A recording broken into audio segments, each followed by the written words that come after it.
लेकिन याद रखो, जो भी आज खुश हैं, मैं उनको साफ साफ ये मैसेज देता हूं कि उनके अंदर यीशु का ये जीवन नहीं है।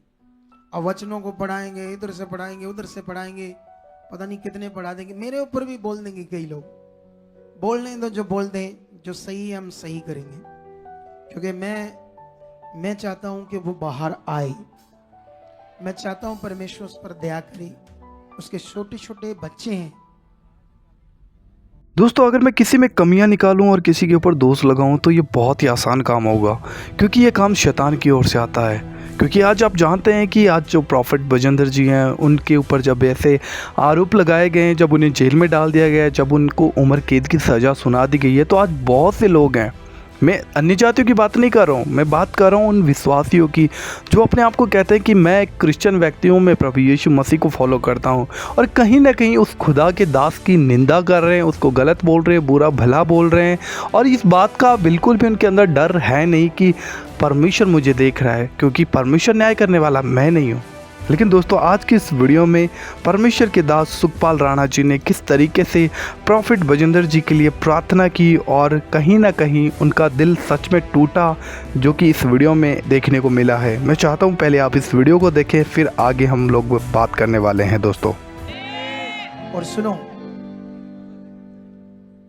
मैंने अभी आपको बड़ा कुछ सिखाया आज, और बहुत सारी बातें बजेंद्र के बारे में भी। लेकिन एक बात याद रख लो, उसकी शिक्षा, उसके काम के मैं अगेंस्ट था पहले से, ये बात याद रखो। लेकिन मसीह में मैं उसे प्यार करता हूं, मसीह के कारण, यीशु के कारण। लेकिन ये बात याद रख लो, जितने भी अगुए लोग उससे खुश हो रहे हैं, उनके अंदर यीशु का जीवन नहीं है। जितने भी उससे खुश हो रहे हैं ना, अच्छा हुआ वो जेल में गया था। जो भी यीशु के अगुए, मैं बड़े अगुओं को जानता जो खुश है, वो उनके अंदर यीशु का जीवन नहीं है। मैं भी चाहता था उसको सबक मिले, परमेश्वर उसको सबक सिखाए। लेकिन बहुत सारे लोग सोचते थे हाँ इसको सबक तो मिलना चाहिए, लेकिन इतना बुरा हो जाएगा उसके साथ, ये किसी ने सोचा नहीं था कि टिल डेथ मतलब जितनी जिंदगी, सारी उम्र उसको जेल में गुजारनी पड़ेगी, ये वाली सजा, ये किसी ने सोचा नहीं था। अब परमेश्वर का अनुग्रह ही उस पर उठ गया था। किसी के भी ऊपर उठ जाएगा जब वो वचन से क्या जाएगा बाहर। इसीलिए इतना बुरा हो गया, क्योंकि बाइबल में ये लिखा है उसका अनुग्रह तुमसे उठना नहीं चाहिए। तो इसीलिए अपने मन को बना के रखो, जब उसका अनुग्रह उठा तो समझो नाश हो जाएंगे हम। उसकी दया हमारे ऊपर बनी रहनी चाहिए, तो हम भी उसकी इच्छा में चलते रहने चाहिए। लेकिन याद रखो, जो भी आज खुश हैं, मैं उनको साफ साफ ये मैसेज देता हूं कि उनके अंदर यीशु का ये जीवन नहीं है। और वचनों को पढ़ाएंगे, इधर से पढ़ाएंगे, उधर से पढ़ाएंगे, पता नहीं कितने पढ़ा देंगे, मेरे ऊपर भी बोल देंगे कई लोग। बोलने दो, जो बोल दें, जो सही है हम सही करेंगे, क्योंकि मैं चाहता हूं कि वो बाहर आए। मैं चाहता हूं परमेश्वर उस पर दया करे। उसके छोटे छोटे बच्चे हैं।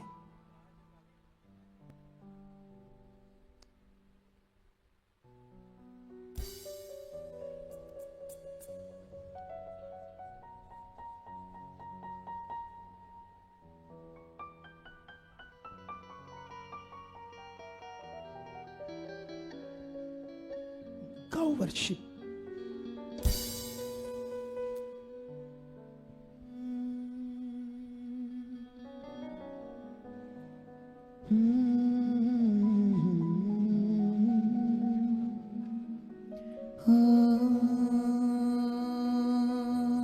मैंने ढूंढा ये सारा जहां, तेरे जैसा ना कोई मिला।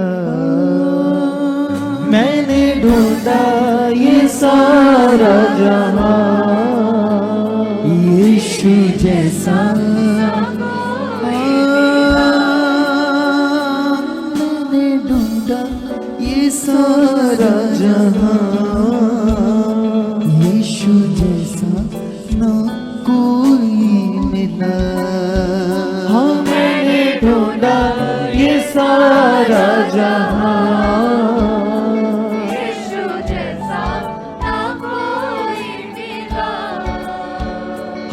ऐसे तूने किया है क्षमा, तेरे जैसा ना कोई मिला। किसी के लिए बुरा मन ना रखो, क्योंकि हमें तो शिक्षा यही मिली है ना। अभी ये सॉन्ग गा रहे थे, मैं रूह की बातें करूं और प्रेम न रखूं तो कुछ भी नहीं। तो बाइबल में लिखा, जो परमेश्वर का प्रेम जो हमारे अंदर है, आत्मा के द्वारा आया है, वो उसकी क्वालिटीज बताई बाइबल के अंदर। पढ़ा है ना आपने, कितनी बातें लिखी है उसके बारे में। लिखा, प्रेम धीरजवंत है, प्रेम कृपालु है, प्रेम डा नहीं करता, मतलब डा झगड़ा नहीं करता। प्रेम अपनी बुराई नहीं करता, प्रेम फूलता नहीं, वह रीति नहीं चलता, वे अपनी ही भलाई नहीं चाहता, बल्कि दूसरों का भी भला चाहता है। जिसमें परमेश्वर का प्रेम है, वह झुंझलाता नहीं, बुरा नहीं मानता, कुकर्म से आनंद नहीं होता, सत्य से आनंद होता है। वह सब बातें सह लेता है, सब बातों की प्रीति करता है, सब बातों की आशा रखता है और सब बातों में धीरज धरता है। ये परमेश्वर का प्रेम की क्वालिटी हमारे अंदर होनी चाहिए। हमें अपने लोगों के लिए दुख होना चाहिए। बाइबल में लिखा, अगर हमारे अंदर नहीं दुख रहेगा, हमारे लिए तो सारी दुनिया के लिए दुख रहना चाहिए। बोलो, जो भी दुनिया में परेशान है, इंसान दुखी, सबके लिए हमारे अंदर अच्छा दिल चाहिए ना। अब क्या लगता है आपको इस वीडियो को देखने के बाद में कि जो परमेश्वर के दास सुखपाल राणा जी हैं वो ऐसे दिखावा कर रहे हैं? बिल्कुल नहीं। इनकी आंखों में जो आंसू है, सच में उस भाई के प्रति आंसू हैं जो प्रभु यीशु मसीह ने हमें कहा है कि जो कोई अपने भाई से नफरत करे उसके अंदर जीवन नहीं है, वो हत्यारा है, उसके जीवन उनके अंदर अनंत जीवन नहीं हो सकता। आज मैं एक खुदा का दास, चाहे वो कैसा भी हो, भाई मैं नहीं जानता उसके जीवन के अंदर क्या है। अगर मैं यहाँ पर प्रभु का जन अपने आप को बोल रहा हूँ और मैं कहता हूँ कि मैं यीशु मसीह के ऊपर विश्वास करता हूँ और कहीं ना कहीं खुदा के लोगों के ऊपर, यहाँ तक कि खुदा के दास के ऊपर दोष लगा रहा हूँ, उसका न्याय कर रहा हूँ, भला बुरा उसको बोल रहा हूँ, तो क्या परमेश्वर मुझसे खुश होगा? बिल्कुल भी नहीं। परमेश्वर तो ये कहता है कि जो कोई मेरे लोगों को छुएगा वो मेरी आँख की पुतली को छूता है। तो परमेश्वर बर्दाश्त तो नहीं करता। अब रही बात प्रॉफिट विजेंद्र जी की, वो गलत है या फिर सही है, वो न्याय परमेश्वर करने वाला है। आप और मैं बिल्कुल भी नहीं है कि हम उनका न्याय करें कि भाई वो बहुत गलत इंसान है, वो तो उनको तो ऐसा ही मिलना चाहिए। आज बहुत सी वीडियो यूट्यूब पे निकल कर सामने आ रही हैं दोस्तों, जहाँ पर लोग इस बात के लिए बोल रहे हैं अरे प्रॉफिट विजेंद्र के साथ तो ऐसा ही होना चाहिए। मैं बात अन्य जातियों की नहीं कर रहा हूँ, मैं बात उन लोगों की कर रहा हूँ जो प्रभु यीशु मसीह पर विश्वास करते हैं और कहते हैं कि मैं यीशु मसीह का बेटा और बेटी हूँ, और कहीं ना कहीं संसार की तरह दोष लगाने की बातें कर रहे हैं। बाइबल कहती है दोष कौन लगाता है? दोष लगाना शैतान का काम है। और अगर हम दोष लगाने वाले हैं और हमें लगता है कि भाई मैं दोष नहीं लगा रहा, ये तो मैं कमियां बता रहा हूँ, तो हमारा कोई फ़र्ज़ नहीं है भाई किसी की कमियां बताने। अगर हम किसी को दोष नहीं देना चाहते तो कम से कम उसके लिए प्रार्थना करें। अगर मैं किसी को दोष दे रहा हूँ तो भाई दोष छोड़ दो, ये अच्छी बात नहीं है। हम उनके लिए प्रार्थना करें, ये परमेश्वर ने हमें सिखाया, प्रभु ने हमें प्यार का पाठ सिखाया। बाइबल कहते हैं अगर प्रभु यीशु मसीह हमारे ऊपर दोष लगाने आए तो क्या हम धर्मी ठहर पाएंगे? बिल्कुल भी नहीं, क्योंकि आज भी हमारे अंदर बहुत सी कमियाँ हैं, बहुत सी खमीर हैं, बहुत सी बुराइयाँ भरी पड़ी हैं और हम अपने भाई से नफरत कर रहे हैं। ये समय है प्रॉफिट विजेंद्र जी के लिए हमें प्रार्थना ही करना चाहिए। अगर मैं उनके अंदर कमियां देख रहा हूँ तो भाई मैं अपने भाई की चिंता करूँ, मैं प्रार्थना करूँ प्रभु से बचा। जबकि मैं उसका न्याय कर रहा हूँ तो क्या वो बच पाएगा? ऐसा तो प्रभु ने हमें बिल्कुल भी नहीं सिखाया। तो ये हमारे लिए सोचने और समझने वाली बात है कि क्या आज हम संसार की तरह दोष लगा रहे हैं या फिर उनके लिए प्रार्थना कर रहे हैं। क्योंकि परमेश्वर सामर्थ्य है, वो अद्भुत रीति से छुड़ा सकता है, वो सब कुछ कर सकता है। जो कि यहाँ पर प्रॉफिट विजेंद्र जी के बारे में सुखपाल राणा जी ने कहा, मैं उनकी शिक्षाओं के विरुद्ध हूँ। वो गलत शिक्षाएं देते होंगी, कुछ होंगी उनकी, लेकिन मैं उनसे प्यार करता हूँ और हमारे अंदर ऐसा होना चाहिए। भाई किसी इंसान से नफरत मत करो, उसकी गलत आदतों से नफरत करो, लेकिन जब गिर जाए या फिर उसके अंदर जीवन में कोई कमी आए तो उसके लिए प्रार्थना करना भी हमारा कर्तव्य है। क्योंकि अगर मैं अपने भाई से नफरत करता हूँ तो मैं ये बोल ही नहीं सकता कि मेरे अंदर अनंत जीवन होगा। ये तो धोखे वाली बात है। बाकी आपका इस वीडियो के बारे में क्या कहना है दोस्तों, आप हमें ज़रूर इस वीडियो की कमेंट बॉक्स में बताइएगा। और आगे मैं एक और वीडियो आप लोगों को दिखाने जा रहा हूं, जिस वीडियो को देखकर आप लोग जान लेंगे कि किस तरीके से एक बहन प्रॉफिट विजेंद्र जी के बारे में क्या बोल रही है। इस वीडियो को शेयर भी ज़रूर करना। इतनी बड़ी मिनिस्ट्री को कोई साजिश षड्यंत्र के तहत ऐसे किया गया है। हमारे प्रॉफिट जी पे आप लोग सब दया करें और जज साहब को से मैं अनुरोध करती हूँ कि वो बिल्कुल ऐसा कर ही नहीं सकते हैं। अदालत से तो साबित हो गया। नहीं, अदालत से साबित भले ही कुछ भी कहे, क्योंकि हमारे परमेश्वर ऐसा साबित नहीं किए हैं। वो बिल्कुल बेगुनाह हैं। वो बहुत अच्छे और बहुत नर्म दिल के इंसान हैं, क्योंकि हम लोग चर्च में रहते आए हैं, आते जाते रहे हैं, सेवकाई की हूँ। वो वैसा कुछ भी गलत, बल्कि वो तो अच्छी अच्छी शिक्षा लोगों को सिखाते हैं, ढाढ़स देते हैं। मैंने सीखा, सभी इतने मिलियन, इतने करोड़ों लोग उनके सभी शिक्षा का सब लोग पालन करते हैं ही नहीं सकते। भले ही एक दो थप्पड़ मार दिए हैं वो अलग बात है, लेकिन इस तरह से जलील नहीं करना चाहिए एक अच्छे इंसान के प्रति, जो पूरे दुनिया कोई आजकल किसी के लिए नहीं सोचता है। अच्छे इंसान कैसे हो गए? अदालत ने तो साबित कर दिया कि बलात्कारी हैं वो। नहीं, वो बिल्कुल बलात्कारी, ये सब रॉन्ग शब्द का प्रयोग भी करना पाप है, क्योंकि वो गुरु हैं और वो एक महान गुरु है, कोई साधारण नहीं है। जो वो कहते हैं वो होता है। और सारे प्रोफेसी देश के लिए भी करते हैं, देश के लिए कर रहे हैं, लोगों के लिए कर रहे हैं। क्या ऑनलाइन आप लोग देखते नहीं हो? सभी देखते हो ना। ऐसा कैसे आप लोग, कितना दुखी है, सारे लोग रो पीट रहे हैं। 2-3 लड़कियों के थप्पड़ मारने से इस तरह न्याय बिल्कुल नहीं देना चाहिए। न्यायाधीश सर को कहिए आप लोग, मैं अनुरोध करती हूँ कि हर इंसान परफेक्ट नहीं है, कोई भी लोग परफेक्ट नहीं है। ये रॉन्ग काम हुआ है, बिल्कुल बिल्कुल ऐसा नहीं होना चाहिए एक अच्छे इंसान के प्रति।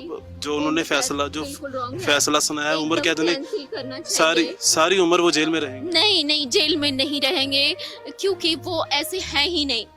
और लाखों लोग उनका उद्धार से, बहुत सारे कैंसर, टीबी बीमारियां चली जाती हैं उनके टच से।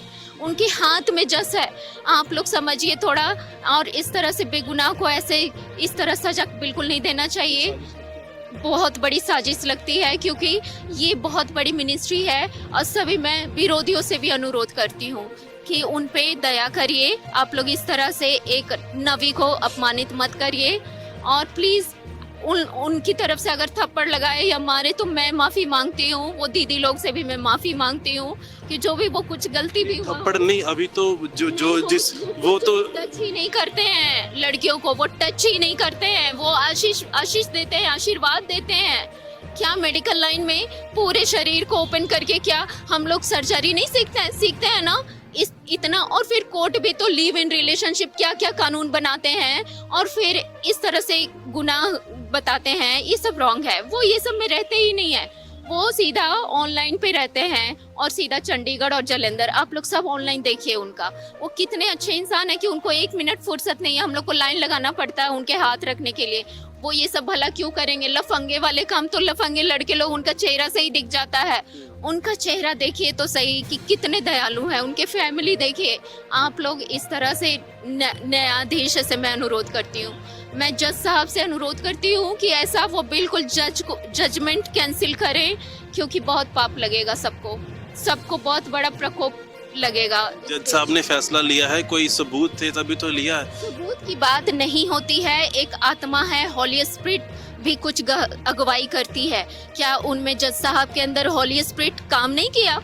क्या ये विरोधियों को खुश, 3 लोगों को खुश के लिए और करोड़ों लोगों की जनता को दाव पे लगा दिए? ये रॉन्ग बात है। क्या 2-3 लड़कियां ऐसे इल्जाम लगाई और पूरे करोड़ों जनता को दाव पे लगा दिए उनकी खुशी के लिए?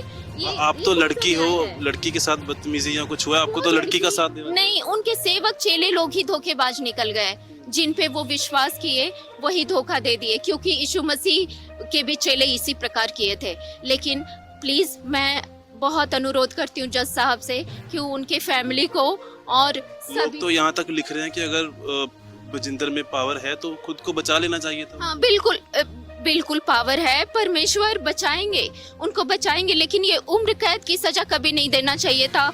अरे बहुत तो बहुत 7 दिन, 8 दिन, 10 दिन रहते, ये क्या तरीका है उम्र कैद तक रखने का? बहुत तो बहुत 15-20 दिन की सजा होनी चाहिए। किसी लड़की की इज्जत के साथ खेले हैं तो उम्र कैद। वो एक उंगली से टच ही नहीं कर सकते हैं। बिल्कुल विश्वास है, वो बिल्कुल, उनका हृदय बिल्कुल साफ सुथरे लोग हैं। इस तरह से इतनी बड़ी मिनिस्ट्री ऐसा ही नहीं चल रही है। क्या लाखों लड़कियां सुंदर नहीं है? एक वही तीनों सुंदर है क्या? क्यों उनकी पत्नी इतनी क्यों न सुंदर है, उनके फैमिली इतने सुंदर सुंदर है। आप लोग थोड़ा सोचिए, अपनी भी बुद्धि होती है क्या? वो दोषी करार लिखने से ही होता है क्या? एक अपनी आत्मा भी होती है जो कि वो अगुवाई करनी चाहिए। कहाँ से हैं आप, क्या नाम है? मैं बिहार की हूँ, बोधगया बिहार की हूँ। प्लीज मैं जज साहब से अनुरोध करती हूँ, ये मैसेज जज साहब को पहुँचा तो आप दीजिए। बिहार से स्पेशल इस पंजाब में ये मामला देखने आए थे? नहीं नहीं नहीं, मैं मिनिस्ट्री में सेवकाई भी करती हूँ, मैं बहुत सारे सुसमाचार फैलाई हूँ और सारे बिहारी लोग भरे रहते हैं, यूपी बिहार के। ये पंजाबी में ऐसा मैं देख रही हूँ कि जेलसी ज्यादा है। हम लोग बड़े सीधे साधे लोग हैं और सभी इनको, इनके पेपर को तो गोड़ लग के लेते हैं, माथा टेक के लेते हैं। क्या ऐसे इंसान को ऐसे सजा सुनाना चाहिए जो इतना भलाई किए हो? इतने करोड़ों लोग ऐसे ही नहीं आते हैं, उनके हाथ में ही जस है, टच करते ही। आपका इतना विश्वास कैसे बन गया कि आप जज के फैसले को भी नहीं मान रहे? बिल्कुल रॉन्ग है, क्योंकि कोई आदित्य अलौकिक शक्ति भी होती है। हाँ बिल्कुल महसूस हुई, तभी तो मैं इतना कह रही हूँ। आप लोग कैसे जजमेंट एक लिखने से नहीं होता है, कुछ आदित्य शक्तियों पे भी बिलीव करनी चाहिए। यीशु मसीह ऐसे ही चमत्कार नहीं किए इतने सारे। आप लोग प्लीज न्यायाधीश सर से मुझे मिलाइए, ये सब रॉन्ग काम नहीं होना चाहिए। दोनों पक्षों को बुला करके समझा दीजिए कि अब से जेलसी का भेदभाव ये इतना पूरे देश में तबाही आ आपकी जाए।